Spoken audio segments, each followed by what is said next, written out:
अस्सलाम वालेकुम गाइस। तो आज हम टॉपिक पढ़ने वाले हैं, वो पढ़ने वाले हैं हम जो इंस्ट्रूमेंट्स हैं और ड्रग्स हैं उनको पढ़ने की कोशिश करते हैं, ठीक है। और ज़्यादा से ज़्यादा सिलेबस कवर करने की कोशिश करते हैं। तो हमारे पास सबसे पहले जो नीडल होती है वो होती है बोन मैरो की नीडल होती है। वो कैसे पता चलता है कि हम यहाँ पे एक डॉट लगाते हैं, एक डॉट यहाँ पे, एक यहाँ पे, तो इनको मिलाएंगे तो हमारे पास बी बन जाएगा। तो ये बन जाएगी बोन मैरो की नीडल बन जाएगी। फिर हमारे पास जो है पी वाली जो है प्लूरा वरी बिल्कुल नीचे ले आना है और नीचे जाके घुमा देना है, तो ये हमारे पास प्लूरल बायोप्सी की नीडल बन जाएगी। Simple is that. और फिर हमारे पास एक डॉट इधर है, एक डॉट इधर है, और इसको मिला देना तो ये लीवर के लिए बन जाएगी। ये लीवर बायोप्सी के लिए नीडल बन जाएगी। तो एक बार दोबारा इसको पढ़ते हैं। हमारे पास क्या क्या चीज़ें आ रही हैं, देखो ना, सिंपल सा है कि जो बोन वाली है उसमें 3 पॉइंट्स बनने की जगह बन सकती है, 1 2 3, ठीक है। और इसमें जो आपके पास वो एक सीधी लाइन है और इसमें अलग अलग 2 पॉइंट्स बन सकते हैं। तो इन 2 पॉइंट्स को आपने मिला देना है, लीवर बन जाएगा। एक ही पॉइंट है तो वो प्लूरल बायोप्सी बन जाएगी। लंबा पंचर है, बिल्कुल एंड पे जाके जो है वो बस मोड़ देना उसे, तो ये हमारे पास लंबर पंचर बन जाएगा। फिर आईवी कैनुलास होते हैं हमारे पास, ये इंट्रावीनस कैनुला, ये तो सबने देखे होंगे, सबको याद होंगे। फिर फोलिक एथिटर होता है। फोलिक एथिटर तो पहचान लो भाई, ये तो अगले साल सब ने ही जो है ना बस फोलिस ही डालनी है। अच्छा, उसके बाद जो हमारा फोलिक एथिटर की स्पेलिंग देख लेना, FOLEY, फोलिक एथिटर, ठीक है। फिर हमारे पास नेजोगैस्ट्रिक ट्यूब होती है, एक नेजल साइड होती है और एक हमारे पास गैस्ट्रिक साइड होती है। नेजोगैस्ट्रिक ट्यूब होगी, रायली ट्यूब भी जिसे कहते हैं। फिर हमारे पास एयरवे ट्यूब होती है या ओरोफेरेंजियल ट्यूब होती है, ये याद देख लेना। फिर हमारे पास इनहेलर होता है और मीटर्ड इनहेलर होता है, इसमें मीटर लगा होता है भाई, इतने जो है ना तुम चल सकते हो, इतना जो जिसमें वो लगे होते हैं, निशान लगे होते हैं, ठीक है। तो वो इनहेलर होता है। एम्बू बैग होता है, जिन्होंने हमारे पास वो CPR वगैरह की क्लासेस ली हैं BLS की, उनको पता होगा एम्बू बैग का, ठीक है। फिर हमारे पास टंग डिप्रेसर होता है, ये लोहे का बना हुआ है, वैसे अक्सर जगहों पे जो है ना आजकल स्टिक का आता है, लकड़ी का आता है। तो हमारे पास ये एंडोट्रैकियल ट्यूब होती है। एंडोट्रैकियल ट्यूब को याद कर लो, ETT, endotracheal tube. Nasogastric tube में 2 सिरे होते हैं और एंडोट्रैकियल ट्यूब में 3 सिरे होते हैं, ठीक है। ट्रैकियोस्टमी ट्यूब होती है हमारे पास, ट्रैकियोस्टमी करने के लिए ये इसको देख लो भाई, ये तो जो अजीब सी है वो जो है ना ट्रैकियोस्टमी ट्यूब है। फिर हमारे पास इंटरकोस्टल ड्रेन होता है। इंटरकोस्टल ड्रेन में देखो उसने ये बनाया हुआ है कि हमारे पास ऐसे जा रहा होगा, फिर नोकीला सा हो जाएगा, तो एक पेंसिल की तरह जो है ना नोक सी होगी, जाके चेस्ट ड्रेन करने के लिए जो अंदर पेनिट्रेट करना है वो इस तरह से हो, इंटरकोस्टल ड्रेन कहलाता है। फिर हमारे पास लेरेंजोस्कोप कहलाता है, ये L की तरह बना होगा लेरेंजोस्कोप, और हाँ लेरेंस को देखने के लिए जो है ना ये इस्तेमाल होता है। जिन्होंने ENT वगैरह गए होंगे, ENT में उन्होंने देखा होगा वार्ड्स के अंदर ये इस्तेमाल होता है, ऑपरेशन थिएटर्स में। फिर हमारे पास सवाल आता है कि फोलिक कैथीटर जो होता है हमारे पास, ये क्या इंस्ट्रूमेंट है, फोलिक कैथीटर्स है। 4 यूजेस बताने हैं और कॉम्प्लिकेशन बताने हैं। 4 यूजेस के ये होते हैं, अगर पेशेंट बेहोश हो रहा है या फिर आपके पास पेशेंट जो है ना हिल नहीं सकता, मोबिलाइज नहीं कर सकता, या फिर हमारे पास उसके अंदर यूरिन जो है रिटेंशन होगी, या अपने रिकॉर्ड्स रखे हैं, इस सिचुएशन के अंदर हम ये करते हैं। किस सिचुएशन में करते हैं, हम करते हैं जनाब अला, अगर पेशेंट अनकॉन्शियस है, पेशेंट बेहोश है, या पेशेंट में आपने जो है ना वो इनपुट और आउटपुट के रिकॉर्ड्स रखने हैं, या यूरिनरी रिटेंशन हो गई, यूरिन उसके अंदर ठहर गया, या पेशेंट कंप्लीट तौर पर इमोबिलाइज हो चुका है, उस सिचुएशन के अंदर जो है ना हम इसमें ये करते हैं। तो ये हमारे पास फोलिक कैथीटर हो जाएगा। फोलिक कैथीटर किस में करते हैं कि हम उसमें करते हैं जैसे पेशेंट जो है या तो बेहोश हुआ हुआ पेशेंट, या फिर पेशेंट जो है वो हिल नहीं सकता, इमोबिलाइज हुआ हुआ, या अपने इनपुट आउटपुट के रिकॉर्ड्स रखने हैं, या फिर यूरिनरी रिटेंशन वगैरह हुई हुई है। फिर हमारे पास एक और सवाल आता है, ह्यूमरलिन, ये क्या होती है, इंसुलिन की तरह ही होती है, इंसुलिन वाला काम करती हैं। तो एक तो अच्छा हाँ कॉम्प्लिकेशन हमारे पास रह गई है कि हम कॉम्प्लिकेशन ये होती हैं, देखो ये हमारे पास यूरेथ्रा है, ठीक है, ये यूरेथ्रा है, और इसमें हमने जो फोलिक कैथीटर डाला है, तो फोलिक जो कैथीटर डालने से हमारे पास सबसे पहले तो इन्फेक्शन ज़ाहिर आगे चला जाएगा, UTIs हो जाएंगे, यूरिनरी ट्रैक्ट इन्फेक्शन हो जाएंगे, और UTI के अलावा हमारे पास जो यूरीथ्रा है वो रप्चर हो सकता है, यहाँ से रप्चर हो जाएगा, टूट जाएगा, और वहाँ से खून भी वापस आ सकता है, ठीक है।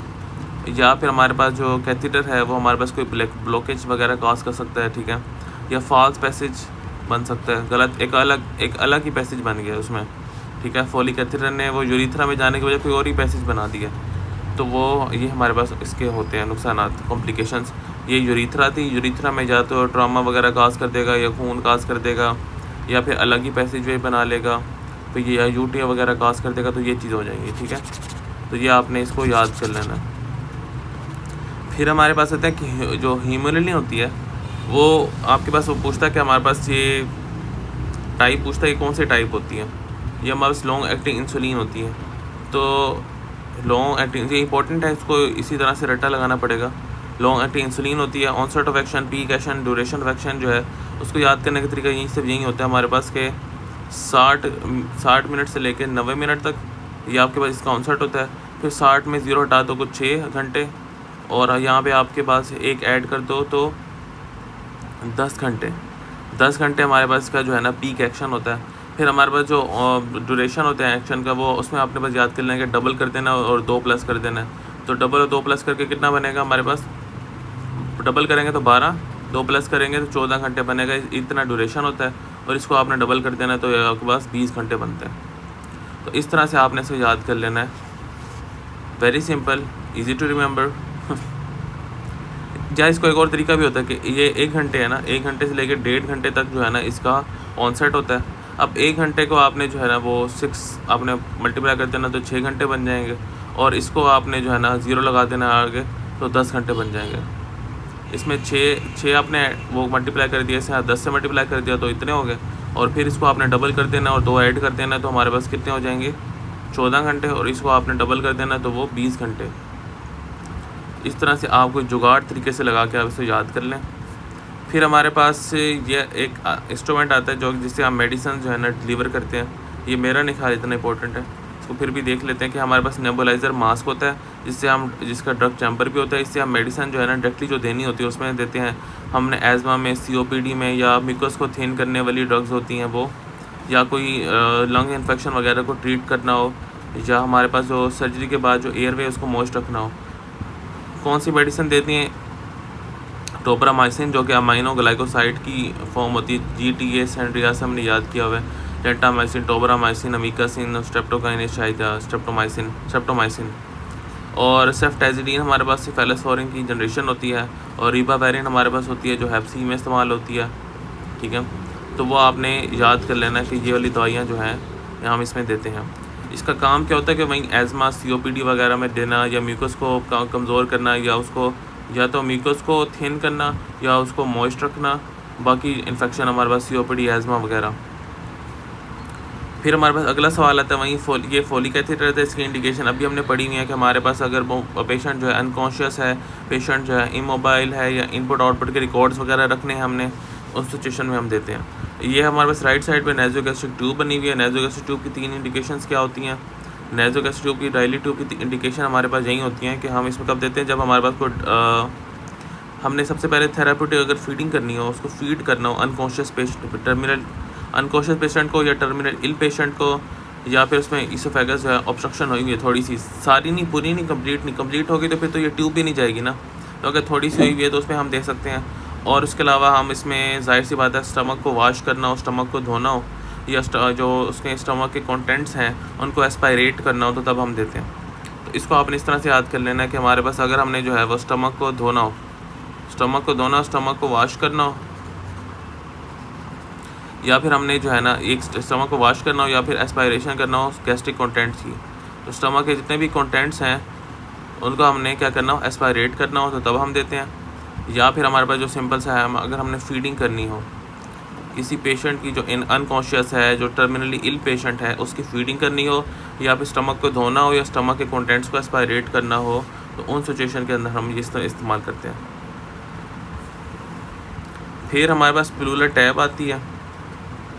अब ये 3 किस्म के प्लूरल टैब हैं। इसको करने से पहले जो है ना हम बाकी चीज़ें कर लेते हैं। पहले ये हमारे पास जो दवाई है वो हेपेरिन है, ठीक है।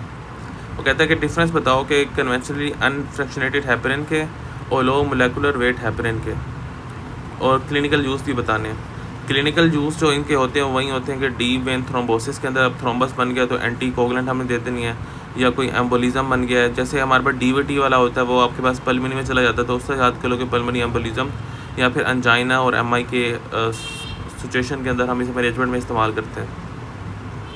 तो वहीं आपने याद करना, अगर जो पाँव का जो हमारे पास DVT बनता है वो आपके पास लंग्स के अंदर चला जाता है, तो वो आपने ये देखो पाँव का बना, और पाँव वाला ऊपर जाके किस में चला जाएगा, लंग्स में चला जाएगा।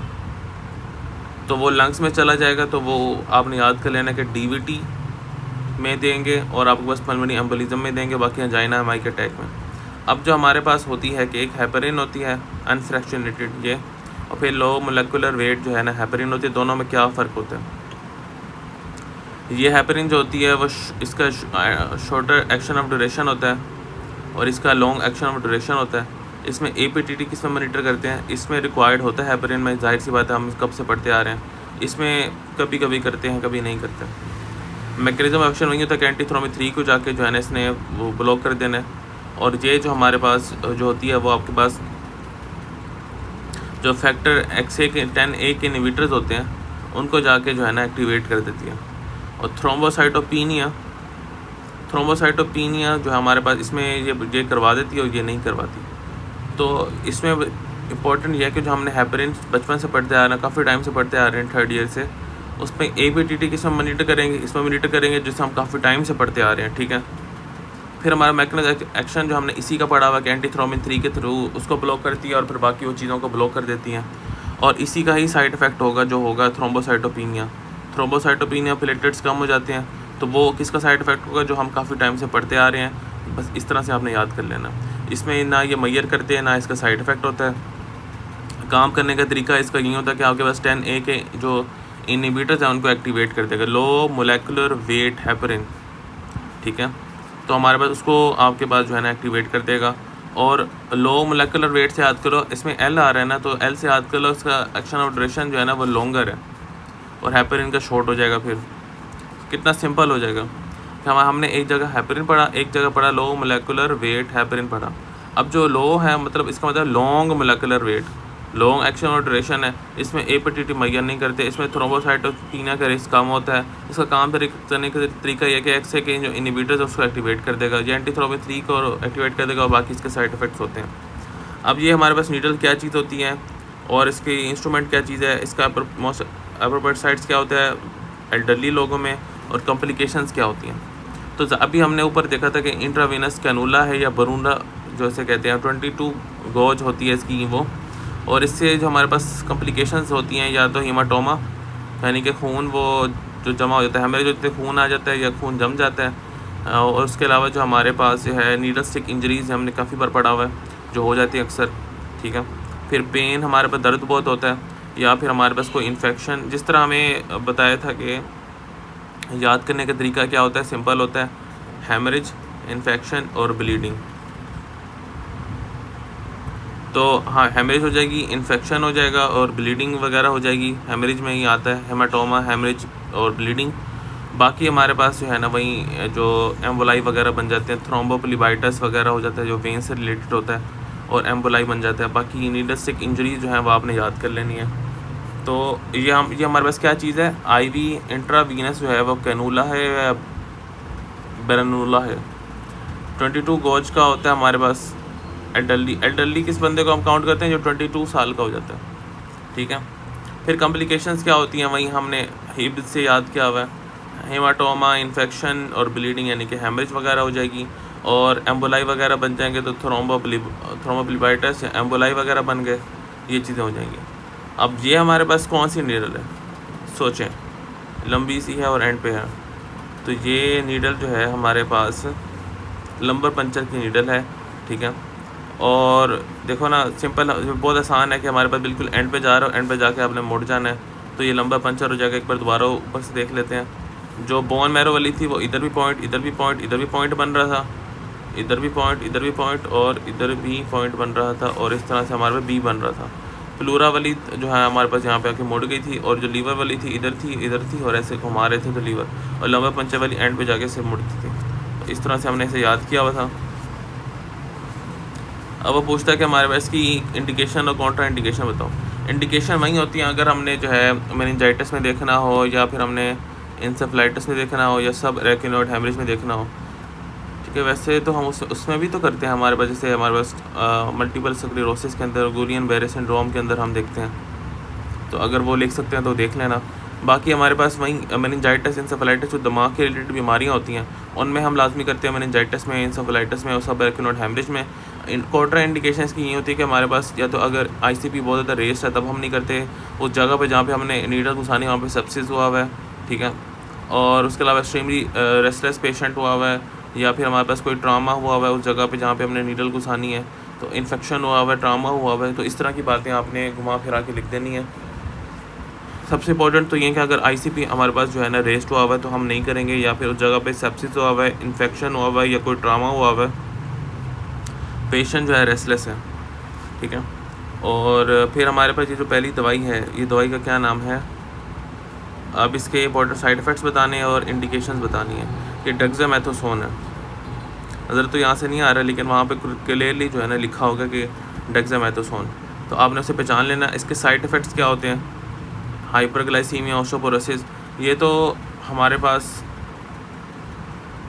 वही होता है कि एक मून फेस बन जाता है, फिर हमारे पास उस बंदे का जो पीछे वाली साइड होती है बुफेलो हम्प बन जाता है, उसका जो है ट्रंकल ओबेसिटी हो जाती है, और बाकी उसके हाथ कमज़ोर हो जाते हैं, बाकी उसमें हाइपरग्लाइसीमिया वगैरह और हाइपरलिपिडीमिया वगैरह हो जाती हैं, और उसकी टांगें कमज़ोर हो जाती हैं, तो वो ऑस्टियोपोरोसिस भी हो जाती है।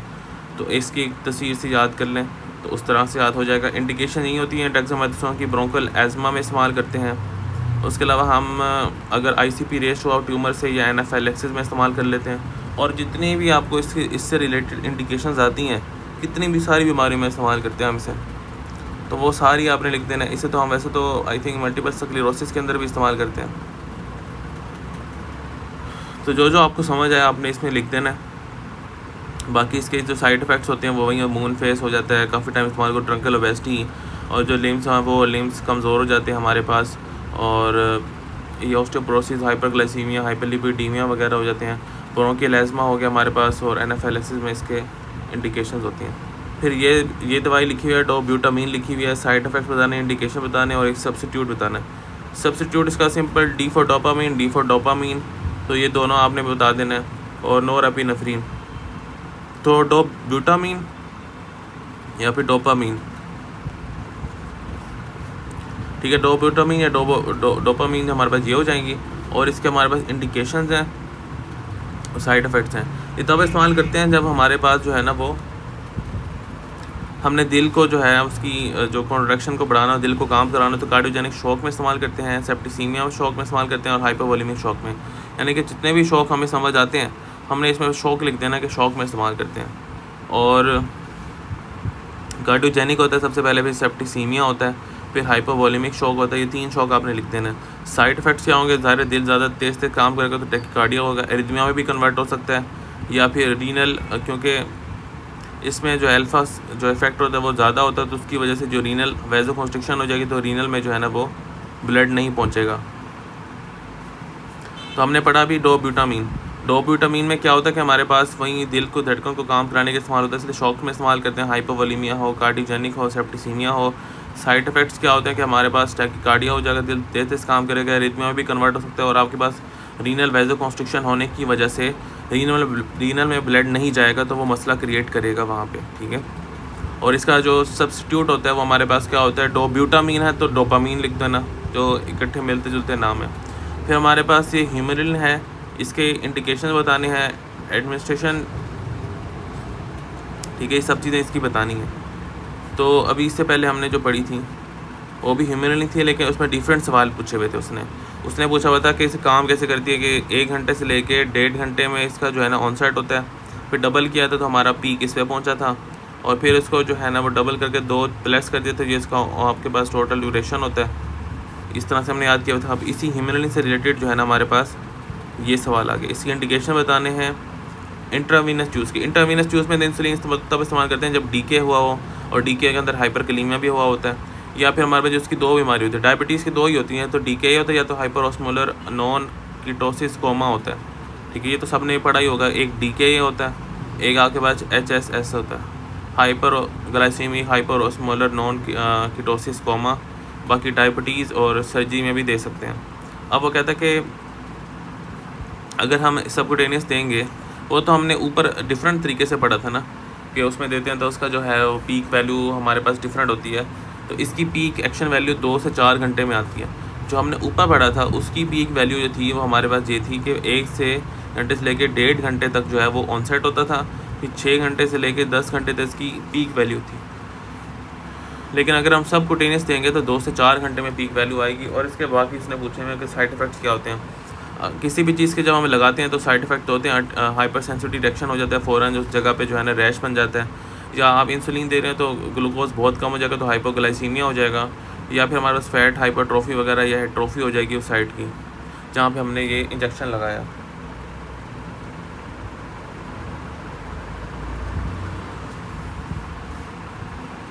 तो ये चीज़ें हमारे पास आती हैं कि आपने 2 इंडिकेशन बतानी है इसकी इंट्रावीनस यूज़ की। हमारे पास क्या होती हैं, डायबिटीज़ आपने लिखना है सबसे पहले। डायबिटीज़ की 2 फॉर्म होती है, डीके फॉर्म होती है और हाइपर ऑस्मोलर हाइपरग्लाइसीमिक कोमा होता है, या फिर हाइपरकलीमिया भी इसकी होती है, डीके में होता है, तो उसमें दे देते हैं हम। और इसके अलावा हमारे पास सबकुटेनियस देंगे तो कितने घंटे में काम करेगा, सबकुटेन या 2 कुटेनियस 2 से 4 घंटे में काम करेगा। साइड इफ़ेक्ट आपने इसके बताने हैं कि साइड इफ़ेक्ट्स क्या होंगे। जाहिर सी बात है ग्लूकोज को कम करते हैं तो ग्लूकोज को ज़्यादा कम ना कर दे, हाइपोग्लाइसीमिया ना करवा दे, हाइपर सेंसिटिव रिएक्शन हो जाता है वो ना हो जाए, या जिस साइड पे हम लगाएंगे तो वहाँ पे फैट हाइपरट्रॉफी या फैट की एट्रॉफी वगैरह ना हो जाए। फिर ये लेरेंजोस्कोप था जो हमने कहा था कि हम ईएनटी में देखते हैं, तो ईएनटी में हम इसे पढ़ते हैं, तो वहाँ का ईएनटी का ये इंस्ट्रूमेंट यहाँ पे भी आ गया, तो ये हमारे पास लेरेंजोस्कोप हो जाएगा। ठीक है, इंस्ट्रूमेंट का काम लेरेंजोस्कोप है, डिस्क्राइब करना है, कॉमन यूज़ बताना है। ठीक है, तो ये लेरेंजोस्कोप होता है हमारे पास। फिर इसमें इसको डिस्क्राइब करना है, इसका एक हैंडल होता है और बैटरी केस होता है और एक ब्लेड होती है लाइट बल्ब के साथ। अच्छा वाओ, इसका एक हैंडल होता है, इसमें बैटरी भी लगते हैं हम, और फिर हमारे पास जो है इसमें एक ब्लेड होती है, ये ब्लेड होती है, और एक लाइट बल्ब होता है। 0 वॉट का बल्ब होता है यहाँ पे, तो ये ब्लेड हो गई, और ब्लेड को बल्ब को वो करने के लिए हमारे पास बैटरी होती है यहाँ पे, और यहाँ पे हैंडल होता है पकड़ने के लिए। बस इतनी सी बात है। ये एंडोट्रैकियल जो है ना इंट्यूबेशन में हम इसे इस्तेमाल करते हैं, लेरेंजोस्कोप है ना, लेरेंक्स को देखने के लिए। और इसको डिस्क्रिप्शन आपने जो है ना एग्जामिनर को बता देनी है इसकी डिमोन्स्ट्रेट करना है इसके यूज़ को। सर इसको हम मुंह खोलेंगे, मुंह के अंदर घुसाएंगे और जो है ना लेरेंक्स को देख लेंगे। थैंक यू सर, टाइम पूरा हो गया। तो इस तरह से आपने इसे बताना है। इंस्ट्रूमेंट जो हमारे पास है लेरेंजोस्कोप है, इसको डिस्क्राइब करना है, इसमें क्या क्या पार्ट्स होते हैं, ब्लेड है, बल्ब लगा हुआ है, आपके पास बैटरी है और हैंडल का है। कॉमन यूज़ वही होता है एंडोट्रैकियल इंट्यूबेशन में। जब ईटीटी ट्यूब डालनी है तो उसमें हम जो है ना उसको इस्तेमाल करते हैं। फिर ये जो हमारे पास दवाई है, यहाँ से तो नज़र नहीं आ रही, तो हम इसके यहाँ से पढ़ लेते हैं। ये है इंजेक्शन हाइड्रोकोर्टिसोन। 4 यूज़ बताने हैं एमरजेंसी में, 4 साइड इफ़ेक्ट बताने हैं। हाइड्रोकोर्टिसोन है तो हमारे पास यूजेस भी हमारे पास हो जाएंगे कि शॉक में इस्तेमाल करते हैं, या एज़मा में, सीओपीडी में और एडिशन क्राइसिस में। और इसके जो नुकसानात होते हैं वही डायबिटीज़ मेलिटस, स्किन एट्रोफी, और हमारे पास हाइड्रोकोर्टिसोन वही ग्लूकोकोर्टिकोड ही होता है। तो जो ऊपर हमने ग्लूकोकोर्टिकोड के जो चीज़ें पढ़ी हैं वही हमने बता देनी है, उससे रिलेटेड जितनी आपको समझ आती हैं आप इधर बता दो कि ये हमारे पास इसके किस में इस्तेमाल करते हैं। जैसे ब्रोंकियल एज़मा में इस्तेमाल करते हैं हम, तो ये भी उसी में आ जाएगा। एज़मा में इस्तेमाल करते हैं, एक्यूट अटैक में, और उसके अलावा हम एक्यूट अटैक में इस्तेमाल करते हैं एज़मा के, और एडिसन क्राइसिस में। क्योंकि एडिसन क्राइसिस में ये होता है कि हमारे पास ना जो चीज़ें बननी होती है, जैसे मिनरलोकोर्टिकोड वगैरह होता है, ग्लूकोकोर्टिकोड वगैरह होता है, ये चीज़ें बनती नहीं हैं। और तो एडिनल ग्लैंड जो है ना वो टूट चुका होता है, वो थक चुका होता है। ठीक है, तो ये बनाता नहीं है, तो इसमें हमने ज़ाहिर जो प्रोडक्ट्स होती हैं ग्लूकोकोर्टिकोड का रिप्लेसमेंट हमने देनी होती है, तो इससे एडिसन क्राइसिस लिखा हुआ है। ठीक है, एनाफिलेक्टिक शॉक के अंदर दे देंगे, और सीओपीडी और एज़मा इकट्ठे होगा। साइड इफेक्ट ऊपर वाले ही होते हैं, ऑस्टियोपोरोसिस, हाइपरटेंशन, स्किन एट्रोफी और मसल वीकनेस हो जाती है। हमारे पास अगर क्रोनिक इस्तेमाल करो तो हमारे पास मून फेस हो जाएगा, और जो हमारे पास लिम्स हैं वो वीक हो जाएंगे, मसल वीकनेस हो जाएगी, और ट्रंकल ओबेसिटी हो जाएगी हमारे पास, और जो ऑस्टियोपोरोसिस, हाइपरग्लाइसीमिया, हाइपरलिपिडीमिया वो चीज़ हो जाएगी। ये आपके पास नंबर पंचर हो गया। 6 इंडिकेशन बतानी है, और what is normal protein content और CSF। ठीक है, इंडिकेशन इसकी 6 क्या होती हैं हमने अब पढ़ी थी, मेनिंजाइटिस पढ़ा था, एनकेफेलाइटिस पढ़ा था, बाकी जो और जो है यहाँ से पढ़ लेते हैं हम।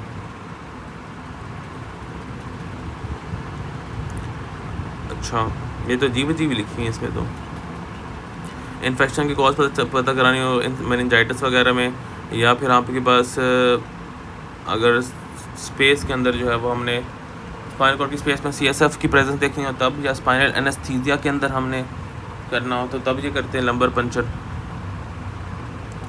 और ड्रग एडमिनिस्ट्रेशन करनी हो 20 से 40 होती है प्रोटीन्स, कितनी होती है, 20 से 40 प्रोटीन होती है, इसको आपने रट्टा लगा लेना है 20 से 40, ये बहुत इंपॉर्टेंट है याद करने के लिए।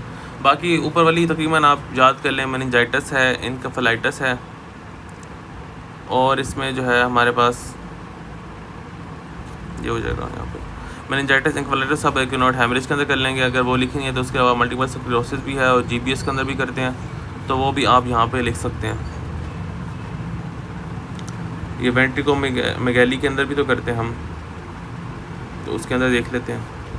फिर हमारे पास ये है तो आईवी कैनुला है, सिंपल सा है। हमारे पास इंडिकेशन क्या होती है इसकी यूज़ की, टू मेंटेन आईवी एसएस हमने अगर रखनी हो तो उसमें हम इस्तेमाल लगा के रखते हैं। फिर इसमें दवाई देनी हो, जो भी चीज़ें देनी हो, ड्रिप लगानी तो वो कर देते हैं। कॉम्प्लिकेशन इसकी वही होती है जो हमें बताई है, HIV से याद कर लेते हैं, हेमरेज है, इन्फेक्शन है, और बी से हमारे पास ब्लॉकेज भी हो सकती है, बी से ब्लीडिंग हो सकती है, हीमाटोमा भी हो सकता है।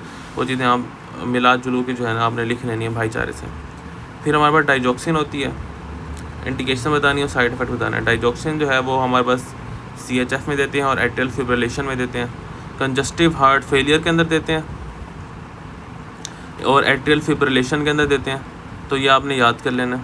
और उसके अलावा हमारे पास जो 3 साइड इफ़ेक्ट्स होते हैं इसके, वो एक तो यही वेंट्रिकुलर एरिथमिया हो जाएगा इसकी वजह से। एट्रियल फिब्रिलेशन में दे रहे हैं लेकिन अगर देते रहेंगे तो वो एरिथमिया में कन्वर्ट हो जाता है, और हमारे पास AV को भी ब्लॉक भी कर देता है, इतना वो तेज़ का जो काम होता है। बाकी इसमें जो है ना अल्टर्ड कलर विजन हो जाती है और ब्लड विजन हो जाती है, जिसका एक येलो कलर की जो है ना वो हो जाती है विजन से। येलो से हम तो एक नाम भी था जेन से निकल गया, कन्फ्यूजन और नोज़िया, वोमिटिंग, एनोरेक्सिया, वो चीज़ें। तो जो डाइजॉक्सिन है वो हम देते तो उसमें है कि कंजस्टिव हार्ट फेलियर है किसी पेशेंट को, तो तब हम दे देंगे उसे। या फिर हमारे पास एट्रियल फिब्रिलेशन है तो उस सिचुएशन के अंदर हम उसे दे देंगे। और साइड इफ़ेक्ट वही होगा कि हमारे पास उसको ज़्यादा इतना बढ़ा देगा कि वो एरिथमिया में कन्वर्ट हो जाएगा, या फिर हमारे पास जो एट्रियल टैकिकार्डिया उसमें हो जाएगा। और उसके अलावा वही है कि हमारे पास कलर विजन ख़राब हो जाएगी, ब्लड विजन हो जाएगी, कन्फ्यूजन वगैरह ये चीज़ें हो जाएंगी माशाल्लाह से। अभी भी रहता है शिट। इन्हेलर पढ़ते हैं, इन्हेलर मीटर्ड इन्हेलर है ये हमारे पास, और 2 डिजीज़ के नाम बताओ इसमें इस्तेमाल करते हैं। ये मीटर्ड डोज इन्हेलर है हमारे पास, और ज़ाहिर है एज़मा और COPD के जो पेशेंट होते हैं, एज़मा तो याद होगा आपको, एज़मा और COPD के पेशेंट होते हैं वो इस्तेमाल करते हैं इसे।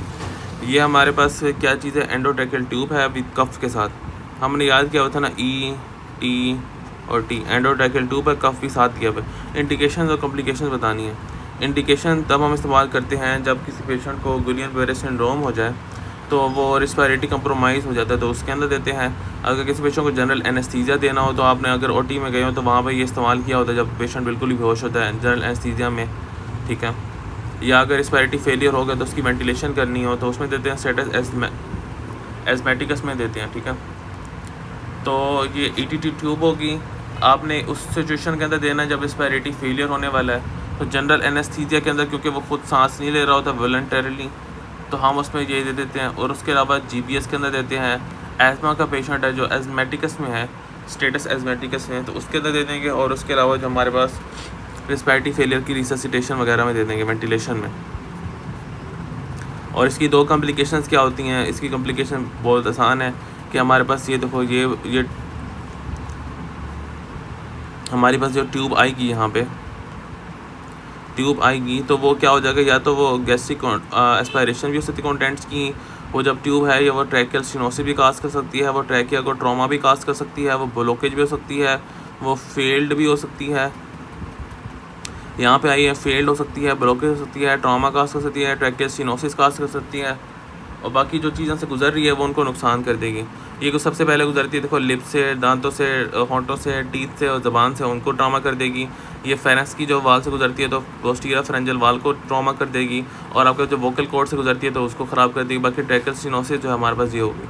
तो आपके पास जब यहाँ पे गैस्ट्रिक कंटेंट्स की एस्पायरेशन भी हो सकती है, आपका ट्रामा भी हो सकता है, आपका ट्रैकिया का और ब्लॉकेज भी हो सकती है, और फेलियर भी हो सकता है कि वो काम ही ना करे, ठीक है। फिर हमारे पास अगली जो दवाई आती है वो आपके पास हेपरिन आती है। 3 इंडिकेशन बतानी है इसके यूज़ की। हमने याद की थी कि DVT होता है नीचे पाँव की तरफ, फिर ऊपर जाके वो पल्मनी में चला जाता है, तो आपके पास जो है ना वो पल्मनी एम्बोलिज्म हो जाता है। और एक और चीज़ थी जो हमने पढ़ी थी इसमें, यहाँ पे हमने पढ़ी थी कि वो तीसरी चीज़ थी एंजाइना या एमआई की जो है ना मैनेजमेंट में इस्तेमाल करते हैं इसे। तो हमारे पास वही हो जाएगी डीवीटी हो जाएगी, और हमारे पास जो है ना वो पल्मोनरी एम्बोलिज्म हो जाएगा, और एंजाइना और एमआई के यूज़ में इस्तेमाल करते हैं। फिर हमारे पास ये जो दवाई है ये हमारे पास ग्लैरगीन है, ठीक है, जो शॉर्ट ड्यूरेशन की होती है। नेम इस दवाई का नाम बताना है, तो ये आपके पास जो है ना इंसुलिन ग्लैरगीन है, लॉन्ग एक्टिंग इंसुलिन है। अच्छा ओके, लॉन्ग एक्टिंग इंसुलिन है डेट्रीमर ग्लैरगीन। और इसकी इंडिकेशन क्या होती है, रूट क्या होता है, अदर टाइप्स क्या ठीक है। तो हमारे अदर टाइप्स वही होती हैं जो बाकी टाइप्स होती हैं इस्तेमाल हुई हुई। अल्ट्रा शॉर्ट एक्टिंग होती हैं, शॉर्ट एक्टिंग होती हैं, इंटरमीडिएट होती हैं, और बाईफेजिक इंसुलिन्स होती हैं। इंडिकेशन इसकी डायबिटीज़ मेलिटस में इस्तेमाल करते हैं मैनेजमेंट में, और रूट से सबकुटेनियस होता है। तो आपने ये ग्लारगीन को बस याद कर लेना है कि हमारे पास ग्लारगीन जो होती है वो हम इसे, एक तो लॉन्ग एक्टिंग होती है ग्लारगीन, और हम ग्लारगीन को जो है वो हम जो रूट होता है वो सबकुटेनियस होता है। जिस तरह हम नॉर्मली जो इंजेक्शन लगा रहे होते हैं जो पेशेंट्स होते हैं इंसुलिन डायबिटीज़ वाले, तो वो लगा रहे, तो उस तरह से सबकुटेनियसली तौर पे देनी होती है। एस्पिरिन सबकी फेवरेट हमारे पास होती है, ये एक एनसेड्स होती है, non steroidal anti inflammatory disease के ड्रग होती है। 3 इंडिकेशंस होती हैं यार, वहीं जो इसके काम होते हैं वहीं इसकी इंडिकेशंस होती हैं। सबसे छोटे लेवल पे 300 से कम वाली जो है वो मिलीग्राम या ग्राम के उससे कम में जो आपके पास एंटीप्लेटलेट का काम करती है। फिर हमारे पास जो है वो 300 से लेकर कुछ 2400 तक हमारे पास एनाल्जेसिया में, फिर एंटीपायरेटिक 2400 से ज़्यादा में काम करती है। आगे पीछे हो सकती हैं वैल्यू, मुझे ज़्यादा नहीं एग्जैक्ट। 300 से कम तो एंटीप्लेटलेट तो होती है, अब बाकी आगे पीछे भी हो सकती हैं। तो आपने 3A से याद कर लेना, एंटीप्लेटलेट प्लेटलेट्स को जमा नहीं हो जाएगी। एनाल्जेसिया दर्द को कम करेगी, और बुखार को, दर्द और बुखार के कम करने के इस्तेमाल करते हैं। और एंटीप्लेटलेट जो हम कोई अंजाइना का मरीज़ हो तो उसमें भी रख देते हैं ज़बान के नीचे। तो हमारे पास ये कौन सी ट्यूब हमारे पास, मेरे ख्याल से फोली लग रहा है, इसने आगे छुपा दिया, तो फोली ट्यूब होनी चाहिए। और इंडिकेशंस क्या होती हैं, अगर पेशेंट जो है बेहोश है, पेशेंट चल नहीं सकता काफ़ी टाइम से, तो वो हमारे पास उस सिचुएशन में हम दे देंगे। ये हमारे पास डेक्स्ट्रोज आ गया, लिखा हुआ डेक्स्ट्रोज। आपको बस डायग्नोसिस ऑफ द पेशेंट क्या होगा, हाइपोग्लाइसीमिया। अगर किसी पेशेंट को हाइपोग्लाइसीमिया होगा, ग्लूकोज का लेवल कम होता है, तो डेक्स्ट्रोज देते हैं, जिसमें आपके पास जो है ना ग्लूकोज होती है, ग्लूकोज की अमाउंट होती है, तो वो दे देंगे। और दूसरी कौन सी ड्रग है जो अल्टरनेटिव के तौर पे हम दे सकते हैं, वो ग्लूकागोन होती है। क्योंकि ग्लूकागोन का काम भी यही होता है कि वो ग्लूकोज के लेवल को बढ़ाती है, तो वो अपने तौर पे काम करती है, ग्लूकोज के लेवल को बढ़ाती है। तो हम इस तरह से जो है ना ये दे देंगे इसे। फिर हमारे पास ये आता है कि हमारे पास ये कौन सी ट्यूब हो जाएगी, ये एंडोट्रैकियल ट्यूब ही हो जाएगी, और ये लेरेंजोस्कोप है। राइट पे जो हमारे पास है इंडिकेशन, लेफ्ट पे जो राइट पे है, ये राइट साइड है ना, तो राइट पे एंडोट्रैकियल ट्यूब है, और उसकी इंडिकेशन हमने बताई हुई है। तो हम उसमें जो है ना इंडिकेशन दे देंगे कि हमारे पास किस में देते हैं। किसी पेशेंट को GBS हो गया, गुलियन बेरे सिंड्रोम हो गया, रिस्पिरेटरी फेलियर हो गया, या वो जनरल एनेस्थीसिया के अंदर है उसमें, या फिर जनरल एनेस्थीसिया वगैरह के अंदर है उस सिचुएशन के अंदर, तो इसकी 3 इंडिकेशन ऐसी हो जाएंगी। बस इसमें आपने याद करना है कि इंटूबेट करना है, रिस्पिरेटरी फेलियर हुआ हुआ है, या जिस तरह की चीज़ें हुई हैं, तो ये हो गया, ठीक है। फिर हमारे पास जो लेफ़्ट साइड पे है वो हमारे पास क्या चीज़ है, वो लेरेंजोस्कोप है। और लेरेंजोस्कोप में क्या पार्ट्स होते हैं हमारे पास याद किया होता है हमने, एक ब्लेड होती है, एक बल्ब होता है, इसके अंदर बैटरीज होती हैं, और हमारे पास हैंडल होता है, और ये हमारे पास एटीट्यूड इंसर्ट करने के लिए इस्तेमाल होता है, एक तो हमें पता है। और लेंस को देखने के लिए, क्योंकि लेरेंजोस्कोप है, लेंस को देखने के लिए अनकॉन्शियस पेशेंट के अंदर, या फिर हमारे पास जो है ना वो कभी नेज़ोगैस्ट्रिक ट्यूब भी पास करनी पड़ जाए तो उसमें, या फिर आपके पास अपर एयरवे को अगर मेंटेन रखना हो, उसको रास्ते को खाली रखना हो, खुला रखना हो, तो तब भी हम ये इस्तेमाल कर लेते हैं लेरेंजोस्कोप। तो इस तरह से आपने इसको याद कर लेना है कि हमारे पास एक तो हमने पढ़ी हुई है ET ट्यूब डालनी हो, या नेज़ोगैस्ट्रिक ट्यूब डालनी हो, ठीक है, या अपने जो है ना लेरेंजोस्कोप है तो लेंस को देखना हो जो उसका असल काम है, या फिर अपने अपर एयरवे पैसेज को ना मेंटेन रखना हो कि वो ख़राब ना हो उस सिचुएशन के अंदर। ये हमारे पास पल्स ऑक्सीमीटर होता है जो हर HO के पास होता है। इसका पर्पस क्या होता है, क्लिनिकल कंडीशन में इस्तेमाल करते हैं, और ये वो चीज़ें।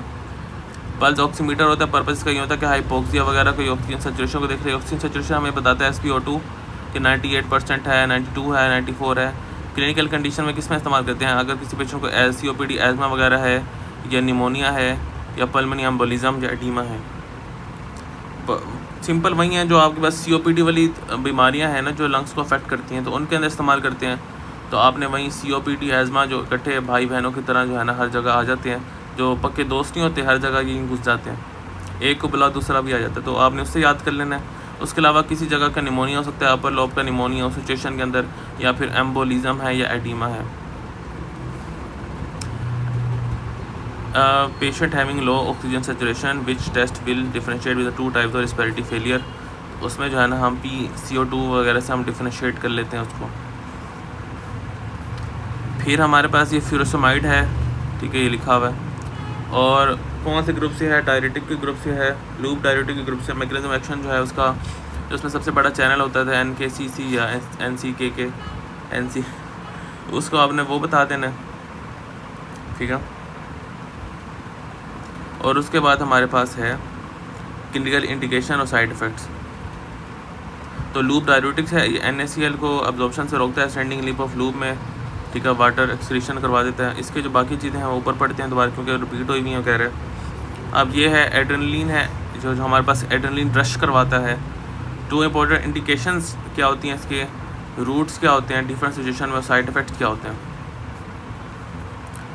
हमारे पास सबसे पहले इंडिकेशन, अगर हमारे पास किसी पेशेंट में एक्यूट एनाफाइलेक्सिस हो गया हो, एंजियोडीमा हो गया हो, या फिर ब्रोंकियल एस्मा हो गया हो चिल्ड्रंस के अंदर, उसमें या CPR वगैरह में हमने देना हो तो एड्रेनलिन दे देते हैं, जिससे पेशेंट जो है ना फ़ौरन उसका दिल काम करने लग जाता है और वैसोकंस्ट्रिक्शन वगैरह हो जाती है, तो वो सारी चीज़ें ठीक हो जाती हैं। वो कहते हैं कि रूट्स बताओ डिफरेंट सिचुएशन में। अगर कार्डियोपल्मोनरी रिससिटेशन हो तो IV देते हैं।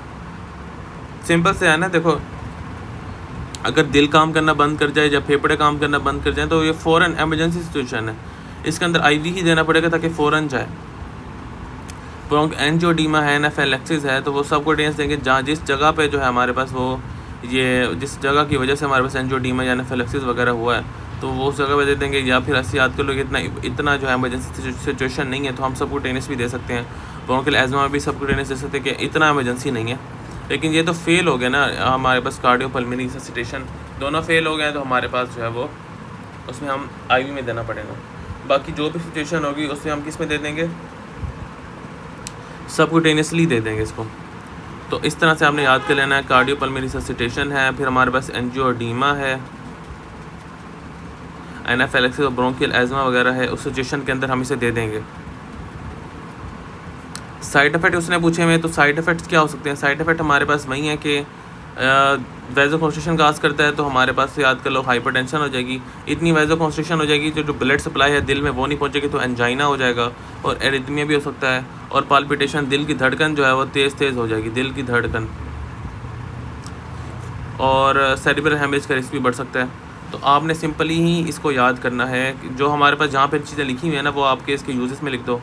हमारे पास क्या क्या चीज़ें लिखी हुई हैं, सिंपल सी चीज़ें लिखी हुई हैं कि हमारे पास अगर कार्डियोपल्मोनरी रिससिटेशन करनी हो, IV देना पड़ेगा, फ़ौरन काम करे। एनाफाइलेक्सिस हो गया उसमें दे देते हैं, एंजियोडीमा में दे देते हैं, वो सबकुटेनियसली दे देंगे। या फिर हमारे पास जो है ना कोई उसमें ब्रोंकियल एस्मा हो गया, उस सिचुएशन के अंदर सबकुटेनियसली दे देंगे, ठीक है। ये इसके यूजेस भी हो जाएगी, इसका पाथवे भी हो जाएगा, रूट भी हो जाएगा। फिर जो उसके हमारे पास साइड इफ़ेक्ट्स होते हैं वो हमारे पास जो है ना सिंपल से होता है कि आपके पास हाइपरटेंशन कर देगा, क्योंकि वैसोकंस्ट्रिक्शन करता है, इतनी हाइपरटेंशन कर देगा कि हमारे पास वहीं पाल्पिटेशन भी उसमें आ जाएगा, और एंजाइना कर देगा, क्योंकि इतनी वो शॉर्टेज कम कर देगा रास्ते को, तो कि एंजाइना के वो सिम्टम बन जाएंगे, और एरिथमिया भी हो सकता है। अब हमारे पास लास्ट पेज है, ये हमारे पास क्या चीज़ है 102 में, ये लंबर पंचर है। ये लंबर पंचर की नीडल है, सही तरह से दिखाई नहीं, वैसे इंडिकेशंस क्या होती हैं और सेकंड थर्ड कंटेनर में क्या चीज़ें भरी हुई हैं इसमें। तो इसकी जो इंडिकेशन हमने पढ़ी हुई है मेनिंजाइटिस में, इनकफेलाइटिस में, सबएक्यूट हेमरेज में, यहाँ तक तो पढ़ा हुआ है। बाकी मैंने आपको बताया था ना मल्टीपल स्क्लेरोसिस और GPS के अंदर भी आप लिख सकते हो, या न्यूरोसिफिलिस के अंदर भी आप कर सकते हो, तो वो चीज़ें हो जाएंगी। सेकंड ब्लड में कह रहा है कि हमारे पास सेकंड ब्लड CSF में सबएक्यूट हेमरेज का हो सकता है, और थर्ड में ज़ेंथोक्रोस्मिया है, ज़ेंथोक्रोस्मिया GPS में होता है, आई थिंक ब्लड बॉटम में है और येलो है।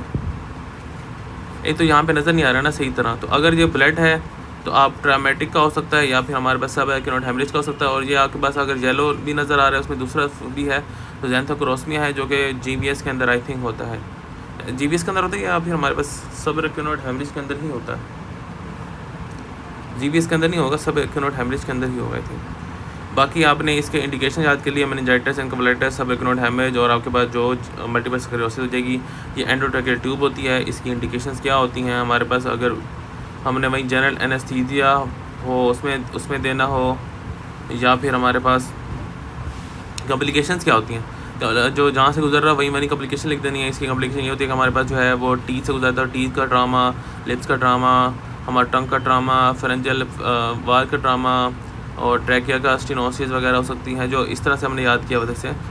ये देखो यहाँ से गुजरेगी ना, ट्रैकियल की स्टेनोसिस काज कर देगी, ब्रोकेज काज कर देगी, फेलियर हो जाएगी, फेलियर भी हो सकती है, ट्रामा काज कर सकती है, गैस्ट्रिक कंटेंट्स की एस्पायरेशन वगैरह हो सकती है।